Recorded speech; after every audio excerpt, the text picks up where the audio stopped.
I've been making YouTube videos for a few years now, and every time I make a video, no matter what the subject is, people always ask me the exact same question. What's that watch you're wearing? It's different every time. This time it's a Fossil Q hybrid something or other, I don't know. But I like using Android phones and I like wearing smartwatches, but when you use an Android phone and you want to wear a smartwatch, your choices are actually kind of grim. There's so many of them, but none of them are really that good. So I'm trying to figure out what to do about that situation. Now, maybe the first question shouldn't be which smartwatch should I get if I use an Android phone. The first question should probably be, do I need a smartwatch at all? And yeah, that's a totally fair question. For a lot of people, it's about fitness. It's about tracking your steps and tracking your exercise, but I don't know. That's not me. I care about steps, but I don't work out enough and I don't need a smartwatch for that. For me, it's about notifications, and specifically it's about treating them as ambient information instead of something that's constantly pestering me. I really like wearing a smartwatch because when my wrist buzzes or my phone buzzes, I can just glance down at my watch, see if it's something I care about or not, and move on with my day. I try to have the same relationship with all the information streaming into my phone that I do with just a clock. I can look at it when I need the information and ignore it when I don't. So if you're an Android user and you want to have that same relationship with notifications that I do, what do you do?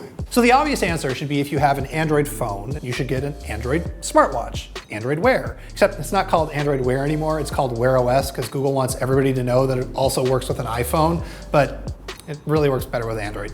Anyway, the problem with Wear OS is Google hasn't done right by its users with this platform. There's a bunch of problems, actually. So the first one, Ron Amadio wrote a really good article a couple of months ago over at Ars Technica, pointing out that the vast majority of Wear OS watches use this ancient Qualcomm processor, the 2100, that hasn't been updated in 2 years, and there's really nothing on the horizon.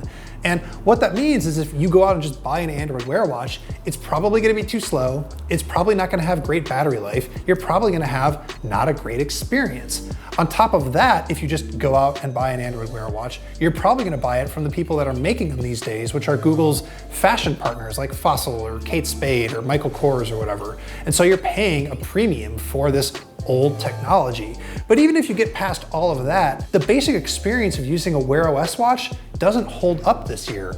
They're kind of slow, the third-party apps are like not that great if you can find them at all, and digging through the piles and piles of watch faces to find the one good one that you like just takes forever. It's really just a huge problem all around, and I've just been waiting for Google to fix it. What I would like to do is tell you that I've used all of the available smartwatches that work with Android and I picked the best one for most people. And I've used a bunch of them, but I can't give you the best one for most people because I kind of don't think there is one. Instead, the best thing I can offer you is this decision tree. And your first decision is, do you want a screen on your smartwatch or not? If you do, you've got two branches. You've got Wear OS, which we just talked about, and we've got a couple of third-party options that I like. If you don't care about a screen, but you still want a smartwatch, there's another branch over here called Hybrid. And so I want to go through these different options with you. Okay, so you want a screen. We've already gone over Wear OS.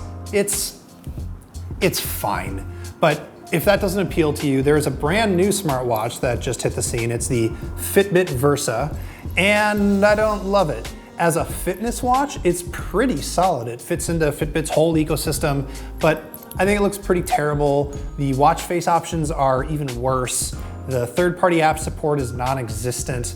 Battery life is great though, but as a general smartwatch, I don't think it's good. A better option is the Samsung Gear line. This is the Gear Sport, and I like it a lot actually. On the watch itself, it's got this rotating bezel so you can like jam through your notifications really quickly. There's not great third-party app support, but there's a little bit.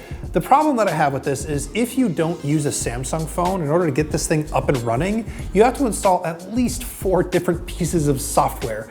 The Gear software, the notification thing, S-Health, some other thing, and you could even get up to like 6. And that's just a lot of Samsung crap on my phone, and I don't love it. So the watch is fine. I think it's actually pretty good. It does most of the things right that Android Wear gets wrong. It's a lot of Samsung. Now the last branch on the decision tree is this hybrid watch. And so here's one that I just got. It's a Skagen again, and this is this Fossil I've been wearing. They're basically the same watch.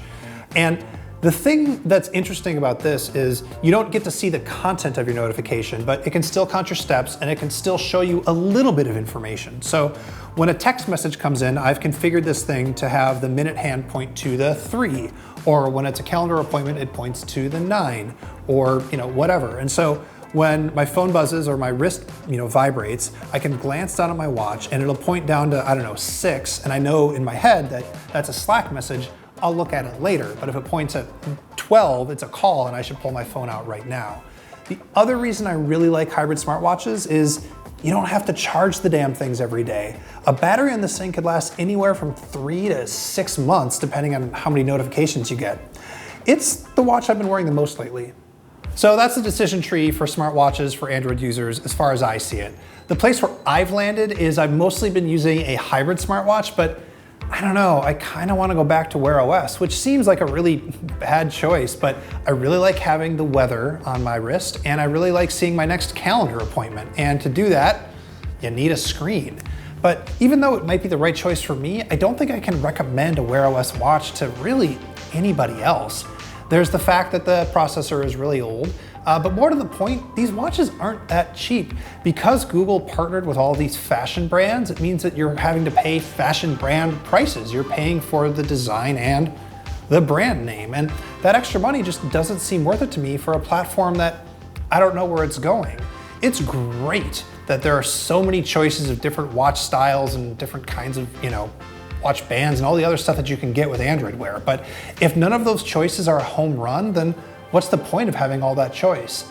I really hope that this year Google can find a way to give better options to Android users when it comes to smartwatches, because looking around, it's way past time.